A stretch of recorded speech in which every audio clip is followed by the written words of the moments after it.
All right, good morning, everyone. How's everyone doing this morning? Great. Fantastic, cool. So welcome to another installment of On Stage with the Speak Master. Just wanted to thank you all for coming here today. We have a great lineup for you today. We have a lot of speakers, a lot of powerful speakers who will be speaking on various topics today. So we're going to go ahead and kick things up a notch, and I'm going to go ahead and introduce Greg, our fearless leader, and he just has a few words to say, a little bit about the stage mastery. Here we go. Greg. Thank you very much. One of the things I was going to say about stage mastery, when you come up and go, when you come up and speak before an audience, don't be afraid to master the stage. And what mastering the stage means is that engage with your audience and take control of your audience. Take control of your topic. And when you take control of that topic, you're going to just basically let go. You're going to focus on your strengths. Focus on the message that you want them to hear. That's the main point of taking control or mastering the stage. And once you know your topic and you know what that topic it is, then you can get into presenting that information to your audience. Now, how do you do that? You do that with a great opening. You want a great body, which is in the middle. Then you want to make sure you have a great closing. That's how you master the stage. So as you give your part, focus on, number one, your opening, because that's what's going to get all our attention. Focus on the middle, the body, the part that you really want us to hear. And then when you get done, slam it home. Let us know that that's the part that you want us to remember. Okay? So as we go into this, that's what you want to concentrate on today. All right? Thanks. That's the only part I had. All right. Very cool. So now that Greg kind of gave you the outline of the expectation of your talk, are we ready to make this happen, guys? Yes. Are we ready to give our presentations and speeches? I think we are. Let's go. Let's do it. So first up, I'd like to introduce Cameron to the stage to chat about business relationships, right? Or investing in our relationships. There we go. Let's go. Let's give it up for Cameron, everybody. All right. How's everybody doing today again? Good. Good. Yes, indeed. You remember back in the day when you looked someone in the eye and you gave a handshake, that was it. That was the deal. Enough said, nothing more. Well, in the world today, and what I will be talking about today is called relationship selling. Relationship selling is a huge part of being in sales and being successful and prosperous and be able to make a genuine you of who you are. One of the things we've noticed today, a lot of times, the world is inundated with sales pitch, different advertising, and the most important thing, you want to be genuine when you come across talking to someone and be able to have that connection. And that's more crucial more than ever. One of the biggest factors too, that it carries a lot of weight and it defines who you are as a person in the mix. So I'll have three topics that's going to be going over and how we can be able to find out on dive a little deeper into relationship selling. All right. The first topic is called listening more, sell less. I'll say again, listening more, sell less. One of the biggest factors in my field in sales, we tend to make the common mistake of preaching more to our clients, and instead of taking a breath, taking a step back, and understanding that we need to understand and listen more to our clients and their needs, instead of bombarding them with features and benefits that we could sell them. It's more conducive to be able to understand the client, to be able to have a discussion with them. And also, more importantly, is to be able to answer and be able to craft how to answer open-ended questions, so you can be able to dive into their pain points and aspirations to their business. And by doing so, you could be able to reply back on a situation where you could be able to give the customer what they need. That is so crucial. We think as in a person of authority or in a position of sales, we know what's best for the customer. That's the wrong answer, big time. And when I was much younger, going into the field, I tend to make those rookie mistakes, you can say. But at the same time, I had great mentors. They pulled me aside and they was able to tell me, hey, this is what you need to do. You need to learn, listen more. And by doing so, not only that you're getting the customer what they need, they're also you're building a relationship with them. Second is building and providing value beyond the sale. That's huge, because there's a difference between just a salesperson and a partner that you're building with this client. Quick story, one of the factors I've played in the insurance field is not about, there's so many times when you see clients, they talk to a client, they sell the deal, and they never see that person ever again. My role and what I have practiced and learned to do is be able to show firsthand of having annual reviews, connecting with the clients, educate them on the product they just purchased and how it benefits them and their family. By doing so, it allows me to be able to be more as an expert in the field and answer the questions. And by doing that, I'm planting seeds, because now that client could trust me further, and then it will be able to refer them to their friends and family, which they have done in the past. I've transferred that and make them walking billboards for my business. So many times it's been so effective. The third point is be genuine in how your relationships to your clients. You never know when that's going to come back full circle and how it represents you and your business. One of my quick stories in the beginning of the year, it's remarkable how being real with people, how it comes back for you.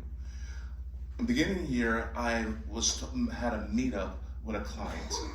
One of the clients, he represents one of the big payroll companies in America. And we and him was going back and forth, and we was able to build up a partnership. And right now it's still in the works, and we try to make it happen, back and forth, and we kept in contact. Just last week, he contacted me. He says, hey, my client just got their workers' comp down, lost their coverage. Can you be able to help them out? Sure. And that was a relationship built in the beginning of the year. And in closing, it's very important. Relationship selling is not a technique, it's a mindset that can be able to carry you all through your business, and also builds character and let your customers know that you're for real and you can be able to help their needs. Thank you. Thank you, guys. Thank you. That was great. I love the 3 points. And the 3 points really help drive that home, that relationship selling is the key. All right, let's go to our next speaker. Our next speaker is going to be Jeremy. Jeremy is going to discuss, is your business fully equipped? Equipped with what? Let's find out. All right. Thank you, Greg. I appreciate it. It's a lovely day, isn't it? Yes, it is. Yes. Yeah. So how many of you in the room own your own business? Raise your hand. Gotcha. How many of you feel like you have the tools that are equipped to make sure that your business runs functionally? Yeah? How many of you think you can use some improvement? Well, hopefully what I'm going to discuss with you today is just a brief overview of what you need, of the tools you need to successfully make sure that your business is fully equipped. So first off, I really want to start off with, is your business creating impact right now? Yeah? Okay. When I started off with creating my business, there's three things that I made sure that I had to tackle to make sure that I'm hitting each one correctly. Just to make sure that I'm hitting all my ends, to make sure that my business is running successfully. So number one, when I started off, I've already determined at this point the product, service, or offering that I am doing, okay? So first off is, for me, I like to start off with the boring stuff. So I want to make sure that my operations is in place, right? So with my operations, I want to make sure that my business has already been registered. So my business entity has already been registered, whether it's an LLC, whether it's an S Corp, whether it's a C Corp, right? So let's get that off the books, right? So check mark on that. Second up, with the operations portion of it, is my CRM in place? Do I already have all the tools I need that I can make sure to keep track of all my leads, right? Because we need to make sure that CRM is our pipeline. That is your pipeline to your sales, right? So you want to make sure that's all set and well. Second up is also now your marketing. You want to make sure that you have all of your marketing in place, so that way you can start beginning your sales. Before I get into sales though, let's chat about marketing. How many of you have the technical knowledge, or how many of you feel like you don't have enough technical knowledge to create a business card or a website, right? At first, I feel like I didn't have enough talent to do that, right? But that's fine, because there's resources today. One of them, a popular one, Canva, that it can do it all for you. Spend, I think, like a nominal fee per month, and that website can do literally everything for you. Apart from that, there are other resources. If you don't like the Canva platform, there's other resources you can find online. One of them is Fiverr.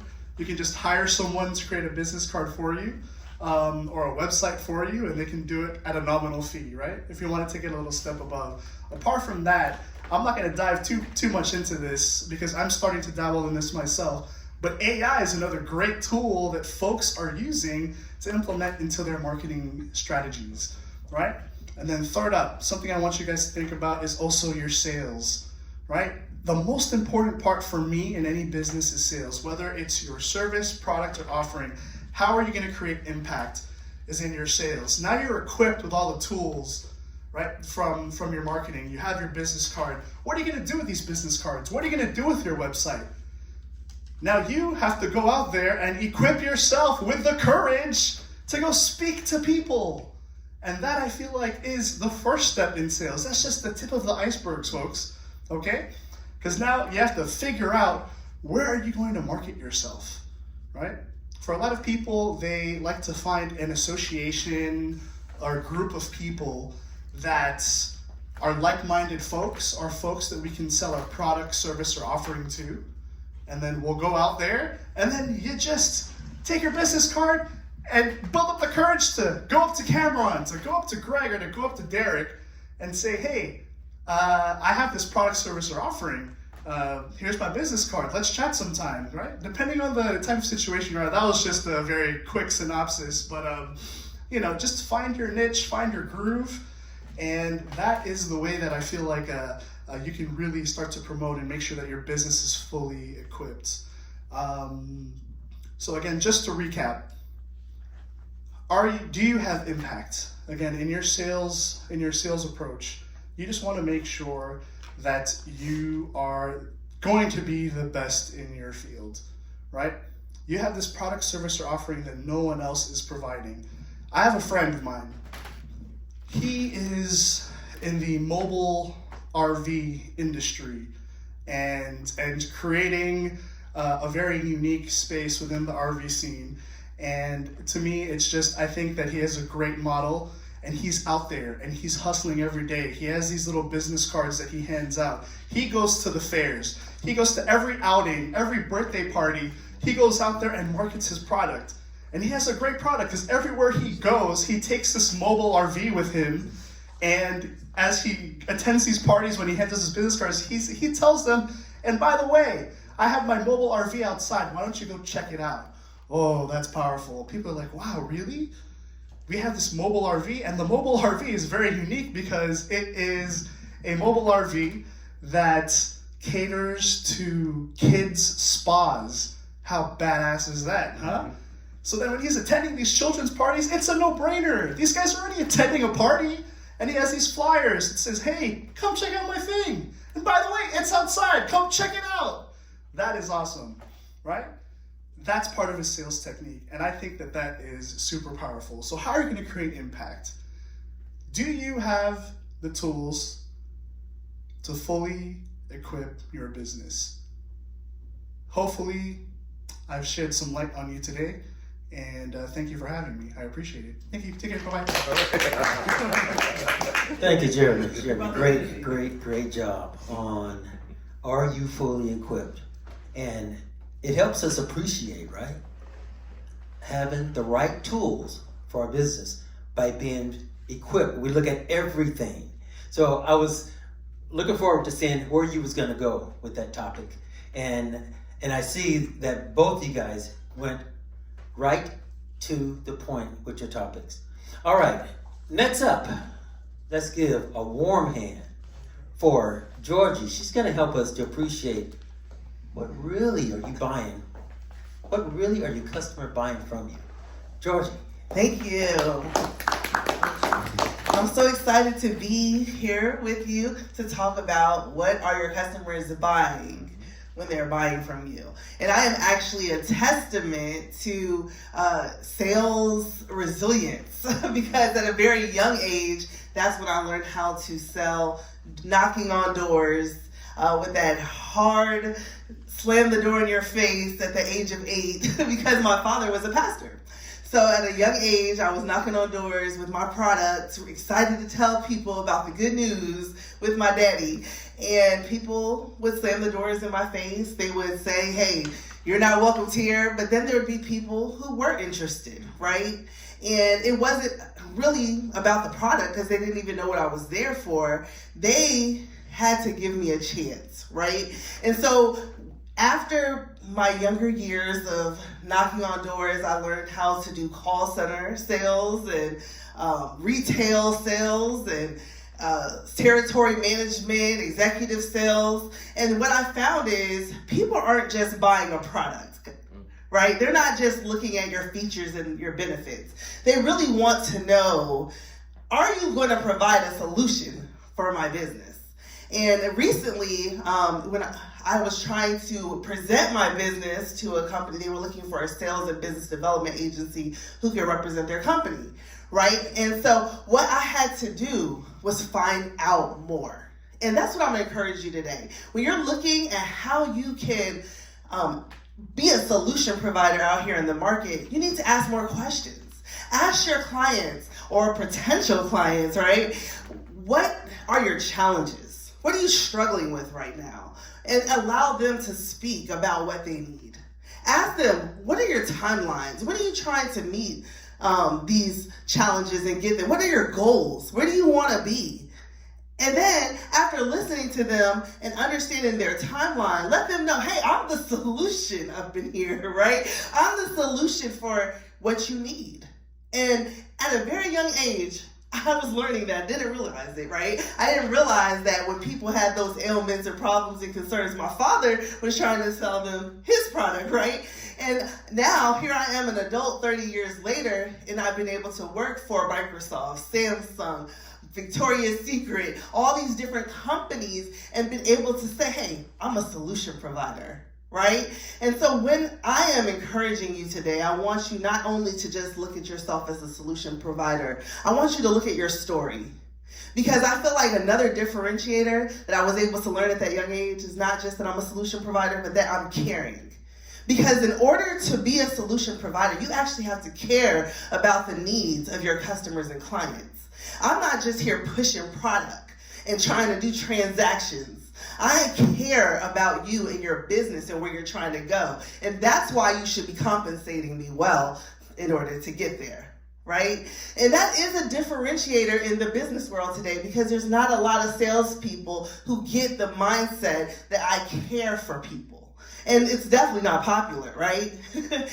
Caring, that's like so Philly and ooh, you know, but really it is what it's all about. Caring, customer service, being relational, not transactional. We're being professional salespeople out here in the world, and we're making a good name for the sales industry. That's what I really want for you and your business and you as an entrepreneur. And what I really want to leave you with is my third point, not just to be a solutions provider, not just to care, but also be quantitative, okay? You are competing against yourself. You and your story and your business, you're competing against yourselves. How many calls did you make today? How many posts did you put on LinkedIn? How many business cards how many new leads? And beat yesterday's numbers with today's numbers. Don't settle when it comes to your quantitative evaluation of your business. And I believe that if you can do these three things, if you can get that mindset that, hey, I'm a solutions provider, I care, and look at these numbers, I'm beating my own self at this game, then you will see that people will buy from you. Good deal. Excellent, excellent. I appreciate everybody's enthusiasm. You guys holding the attention. So great job with you guys' enthusiasm. All right? All right, babe. We've heard some super powerful talks. Everyone here has shed some insight. Thank you guys for keeping attentive and for being present and for making it happen, guys. I think everything so far that I've heard definitely has shed some light into my thought process in business. But one problem that I have that I need to kick is also time management, right? I need to kick that bad habit and start managing my time a little better. And with that being said, I'm going to bring up to the stage again Mr. Greg G. Payne to chat with us about time management.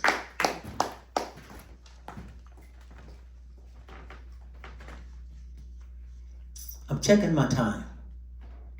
But as I check my time, I want you to check yours. Okay? Now, as you check your time, I'm going to give each one of you $2,000.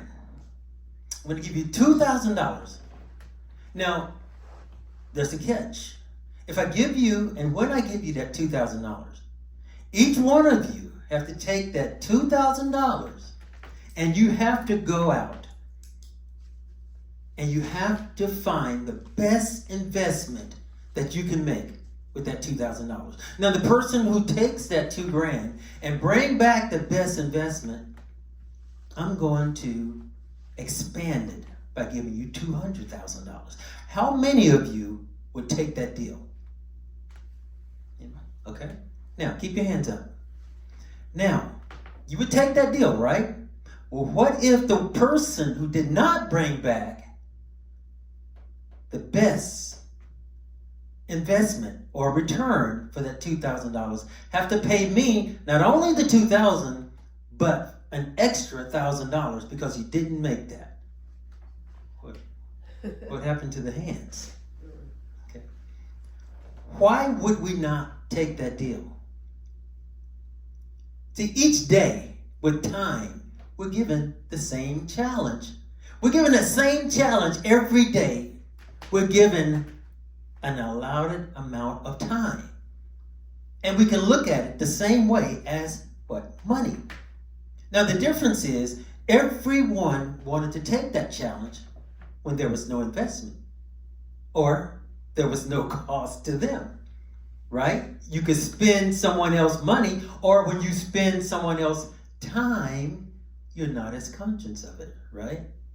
But when it comes down to utilizing your time in the best way you can, do you look at the value just like you look at the $2,000? If I gave you that $2,000, you would take it and run with it. And you wouldn't care. You would just, hey, no risk. But each day we risk our valuable time. We risk our valuable assets. And whatever we do, how do we do that? Because basically, if you have allocated that time for something very important and you didn't do it, you're not going to bring back that return on your investment. Or if you started out late, Now let's say I gave you that $2,000 and you had 8 hours to bring back the investment. How would you do it? You see, one of the reasons all the hands went down is because sometimes we don't think about how we're going to invest our time. When we get up in the morning, what do you think about?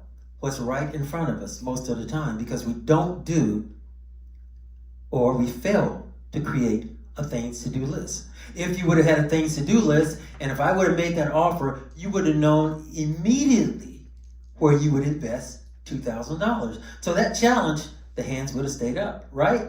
It's the same way you want to look at your time. When you start out each day, look at the value.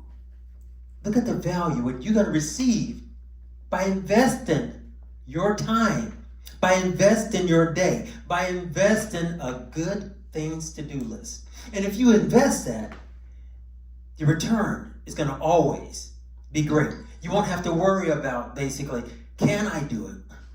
You've been looking forward to making sure that today I mastered myself. Today I made sure I got the best investment out of my day. So the next time someone offers you that challenge, or better yet, offer yourself that challenge to make sure that you get the best investment out of your time. Thanks.